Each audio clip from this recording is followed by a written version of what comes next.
The Lost Queen Returns.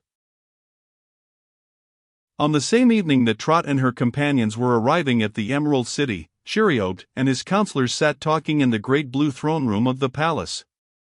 All day the king had watched for the coming of Ozma and the return of Philidor, and as the hours dragged on he had become more and more restless and uneasy. Shortly after lunch, as he was pacing anxiously up and down one of the garden paths, he was amazed to see Orpah hobbling rapidly toward him. It was nearly 20 years since the keeper of the king's seahorses had been carried off by Quiberin, and Cheeriobed had never expected to see his faithful servitor again. Rubbing his eyes to make sure he was not dreaming, the astounded monarch rushed forward to greet the old merman. After a hearty embrace, which wet his majesty considerably, Orpah having stepped directly out of the water, they sat down on a sapphire bench and the king begged Orpah to tell him at once all that had happened. Brushing over his long weary imprisonment in Cave City, Orpah hurried on to the coming of Trot and her strange friends. His lively description of their encounter with the cavemen, the way they had outwitted and trapped Quiberin in the narrow passageway, filled Cheeriobed with wonder and relief. And when the merman went on to tell him of the explosion of the blue ray that had carried them across the bottom of the lake to the mainland, Cheeriobed smiled for the first time since Quiberin had threatened his kingdom. "Now," declared the good king, slapping his knee happily, "we have nothing to worry us. Quiberin is a prisoner, the mortal child has escaped injury and Akbad has saved my son and persuaded Ozma to come here, save the kingdom, and restore the queen." Here he stopped to tell Orpah how the court soothsayer had picked the golden pear and flown with Philidor to the capital, invoking Ozma's aid in carrying the mortal maid to Quiberin's cavern.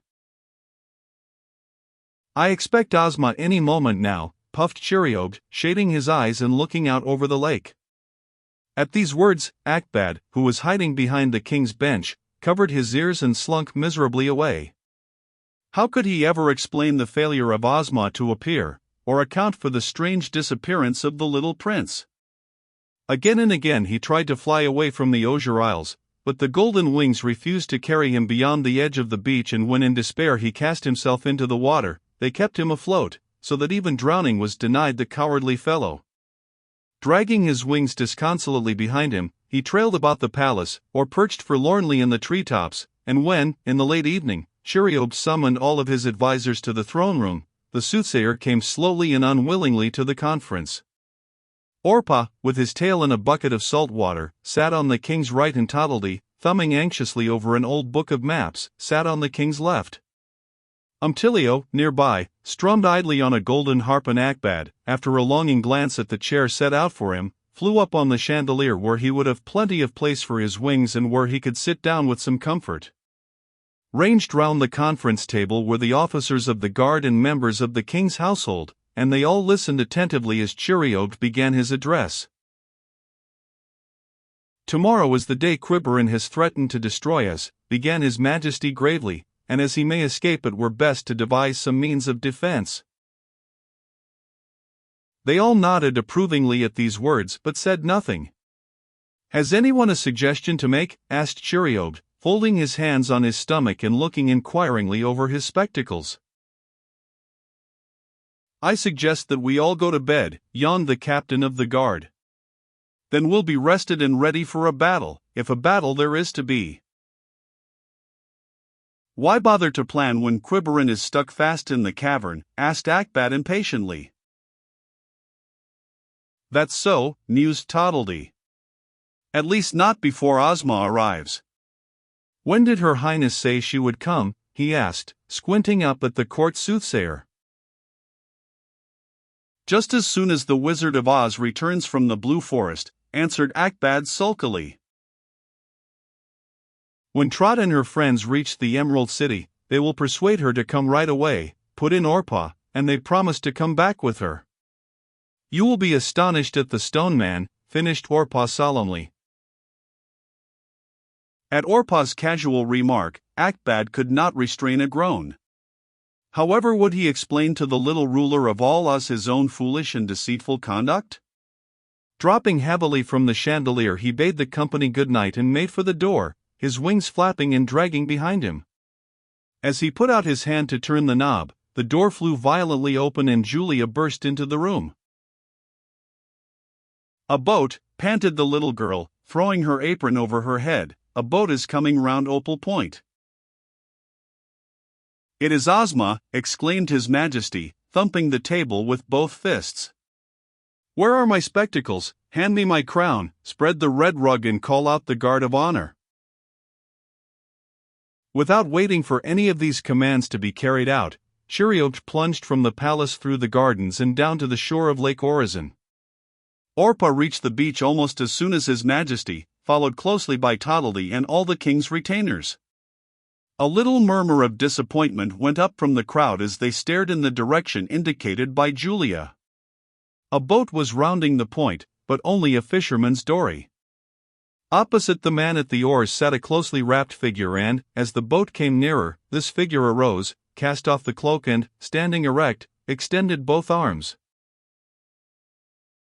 "Why," panted Julia, beginning to jump up and down, "it's the Queen Orin, herself." Queen Orin returns. The Queen. "Long live the Queen," roared the Osier Islanders, wading out into the water in their surprise and excitement. Standing up in the shabby rowboat, as lovely and radiant as on the day Mombi had stolen her away, was the Queen of the Osier Isles. Her jeweled crown glittered and flashed in the starlight, her long fair hair tumbled in a bright shower of ringlets to her gold-girdled waist. Her soft blue dress, studded with sapphires and pearls, floated out like a filmy blue cloud in the evening wind. Never had she appeared so young and beautiful. Head over tail, Orpah dove into the lake and began swimming out to the boat, and only the strong arms of the guardsmen kept Cheeriobed from diving after him. "Orin! Orin!" cried the king in a tremulous voice, "where have you been?" Almost ready to jump out of the boat herself, the queen raised her voice to answer, when a long tongue of flame shot across the sky, and with a thunderous roar, Quiberon rushed around the point and hurled himself at the tiny boat. So sudden and unexpected was the appearance of the monster, the Osier Islanders fell back in dismay. "Save her! Save her!" groaned the king, struggling to free himself from the guards, but no one made a move. Akbad, stiff with fright and terror, saw the great body of Quiberon poised over the small craft, and in that moment some of the spirit and courage that had distinguished him in his youth returned. With a hoarse scream, the soothsayer hurled himself into the air and, flying straight for Quiberon, snatched the queen from the very jaws of death. The magic wings, which up to this time had refused to carry him beyond the islands, this time, because he now had no thought of himself, obeyed his command. Circling high over the head of the enraged sea monster, Akbad headed for the Sapphire Castle. With shouts and cheers the Osier Islanders followed and, dashing into the castle after the soothsayer, barred the doors and slammed down the windows. Before either the king or queen had time to thank Akbad, the gigantic body of Quiberon crashed through the garden and hurled itself over the castle wall. "We are lost," wailed the king, as the castle began to rock and tremble from the repeated blows of the furious monster. "Nothing can save us now." Cowering in the throne room, the king and his little band of followers waited for the blow that would crush the castle and destroy them utterly. But, strangely enough, the noise and confusion and thuds upon the wall grew less and finally stopped altogether. "He's backing away for a last try," groaned Toddledy, burying his head in his hands. "Never mind," sighed the queen, throwing her arms round Cheeriobed's neck. "At least we shall perish together." At the queen's words there was a tremendous whack on the roof. A blue sapphire skylight splintered to bits and a great head was thrust through the opening.